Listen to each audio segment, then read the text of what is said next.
Hey, so this is totally ad hoc. I'm out in the Kentucky backwoods with my hounds. And let me take my hat off. I can see there's a shadow. Anyway, I was just thinking of something. And so this video will be a little different in its delivery because I'm walking down a trail. And I was just thinking of something that I've been thinking a lot about over the last month, maybe. And that is a rule of thumb. No, it's not a rule of thumb. It's kind of a question that leads to a rule of thumb. And that is, if you're a great problem solver, what would be better than that? What would be better in your business than being able to solve any problem that comes along? Well, and maybe you're spending 60 hours a week doing that, fire killing. I know it makes you feel great because you're so good at what you do.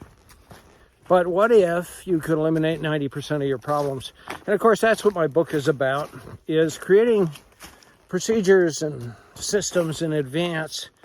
And every time a recurring problem comes up, you take that as what we call a red flag for improvement, and you create a process to written. You got to write it down, and your people have to help you, really.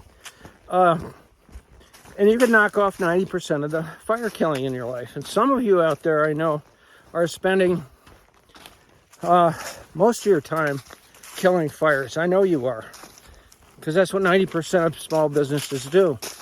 So let's just take this the next step. So that's better than being good at killing fires, is preventing them in the first place. And you do need to know your business to be able to prevent fires and create the right kinds of procedures. So what are you going to do with your extra time? Spend it with your family, maybe, one thing. Maybe you're single and you like working 80 hours a week. Well, double the growth of your business and have a life outside, right? There's so many things you can do with the extra spare time. And just quickly, I talked to Diana just this morning. There's Pearl. There goes Pearl. You can see Justy off in the distance. Diana says, I said, what are the three things you would do with, what are the three things you're doing with all your extra time? Because we're in that place, Diana and me, individually and together. Well, she likes quilting, and she's very good at it.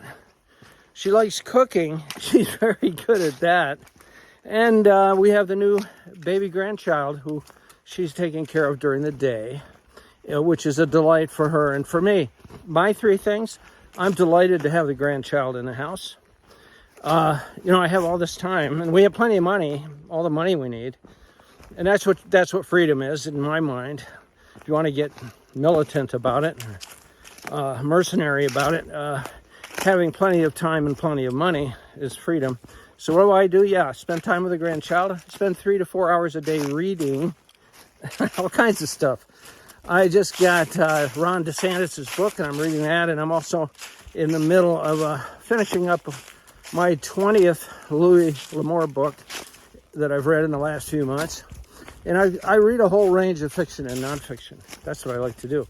And the other thing is I love to walk with my hounds. Hey, Justy, come here. Come here, baby. Here's my Justy boy. Smile for the camera. He's a hound, so he's sniffing all the time. So anyway, think about what I'm saying here. Yes, this is ad hoc. I don't apologize for it. I think this is good information, however I deliver it. But we live in Southeast Kentucky, and I love spending time on the trails. We never meet another hiker. Unlike in Bend, Oregon, where it's like, I don't know, Fifth Avenue as you walk up any particular trail, especially in the summer. Well, you can't walk in the winter because the snow's 15 feet deep. So we can walk all winter here. I happen to be recording this in March of the year, and it's the first week of March. So anyway, now I'm babbling. So, hey, send me an email if you want to, if I haven't answered any questions or posed a question, posed a situation that doesn't make sense. Write me an email and I'll write you back, okay? All right, bye.